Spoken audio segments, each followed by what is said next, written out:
देश के सबसे बड़े प्राइवेट बैंक एचडीएफसी बैंक ने चौथी तिमाही के नतीजे जारी कर दिए हैं। नतीजे बाजार के अनुमान से बेहतर बताए जा रहे हैं। एक्सपर्ट्स का कहना है कि एचडीएफसी बैंक ने 19 अप्रैल को चौथी तिमाही के जो नतीजे जारी किए हैं उससे उसके तगड़े परफॉर्मेंस की साफ झलक दिख रही है। बाजार को जिस तगड़े परफॉर्मेंस की तलाश थी वो इस तिमाही के नतीजों में साफ झलकता हुआ दिखाई दे रहा है। ऐसे समय में जब शेयर बाजार सेंसिटिव मोड में है तो माना जा रहा है कि एचडीएफसी बैंक का मुनाफा और नेट इंटरेस्ट इनकम उम्मीद से कहीं बेहतर निकलकर सामने आया है। अब क्या ये नतीजे बैंकिंग सेक्टर में नए बुल रन का ट्रिगर बन सकते हैं? क्या बाजार में एक नई तेजी एचडीएफसी बैंक के नतीजे लेकर के आएंगे? क्या अब एचडीएफसी बैंक के शेयर में अच्छी तेजी बनती दिखाई देगी? ये सब कुछ इस रिपोर्ट में समझेंगे और ये भी जानेंगे कि ब्रोकरेज हाउसेस की रडार पर एचडीएफसी बैंक कहां पर बैठता है। तो पूरा डीकोड करेंगे इस रिजल्ट को, इसलिए वीडियो के अंत तक हमारे साथ जरूर बने रहिएगा। देश के सबसे बड़े प्राइवेट बैंक एचडीएफसी बैंक ने मार्च 2025 में समाप्त चौथी तिमाही के नतीजे घोषित कर दिए हैं। बैंक ने उम्मीद से बेहतर प्रदर्शन किया है। अगर नतीजों को देखें तो तिमाही के दौरान बैंक का नेट प्रॉफिट सालाना आधार पर 6.7% बढ़कर 17,616 करोड़ रुपए पर पहुंच गया है, जबकि पिछले साल इसी तिमाही में यह 16,511.9 करोड़ रुपए पर था। बैंक की नेट इंटरेस्ट इनकम यानी एनआईआई पर भी नजर डालिए, ये दमदार बढ़ोतरी दिखा रही है। यह आंकड़ा तिमाही में बढ़कर 32,066 करोड़ रुपए पर पहुंच गया है। पिछले साल इस दौरान बैंक की एनआईआई 29,076 करोड़ रुपए पर थी। वहीं दूसरी तरफ बैंक की प्रोविजनिंग में भी बड़ी राहत रही है। चौथे तिमाही में प्रोविजनिंग घटकर 3,193 करोड़ रुपए पर आ गई है, जो पिछली तिमाही में 3,153 करोड़ रुपए पर थी। इससे बैंक की बैलेंस शीट और भी ज्यादा मजबूत होती नजर आ रही है।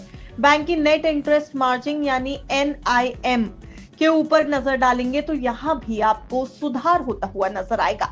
दिसंबर 2024 में ये 3.43% था, जो मार्च 2025 तिमाही यानी कि Q4 में बढ़कर 3.54% हो गया है। इसका मतलब यह है कि बैंक को लोन पर इस समय ज्यादा मुनाफा मिल रहा है।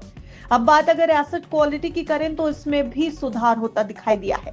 बैंक का ग्रॉस एनपीए घटकर 1.33% पर आ गया है, जो पिछली तिमाही में 1.42% था।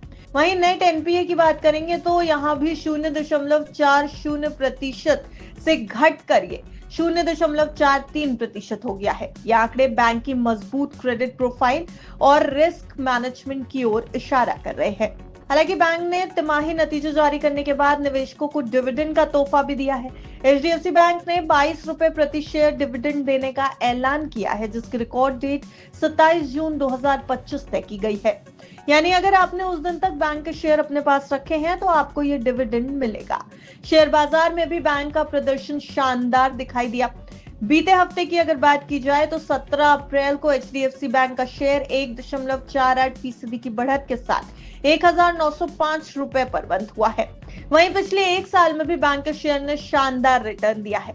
वैसे अगर ब्रोकरेज हाउसेस की भी माने तो एचडीएफसी बैंक को ब्रोकरेज हाउसेस अपनी रडार पर रख रहे हैं।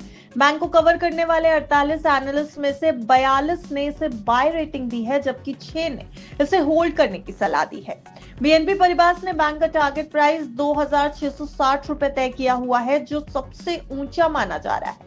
जबकि बीएनके सिक्योरिटीज के ऊपर नजर डालेंगे तो इसने सबसे कम टारगेट प्राइस दिया है बैंक को 1,627 रुपए।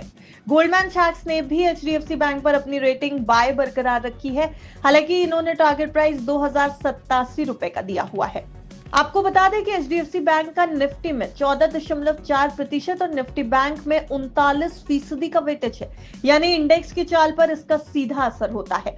और इसलिए माना जा रहा है कि एक बार फिर जब सोमवार को बाजार खुलेंगे तो एचडीएफसी बैंक के नतीजे बैंक निफ्टी और निफ्टी के ऊपर पूरा असर डाल सकते हैं। हालांकि अगर एचडीएफसी बैंक के परफॉर्मेंस की बात की जाए तो बीते एक हफ्ते में बैंक ने 7.92% का पॉजिटिव रिटर्न कमाकर अपने निवेशकों को दिया है।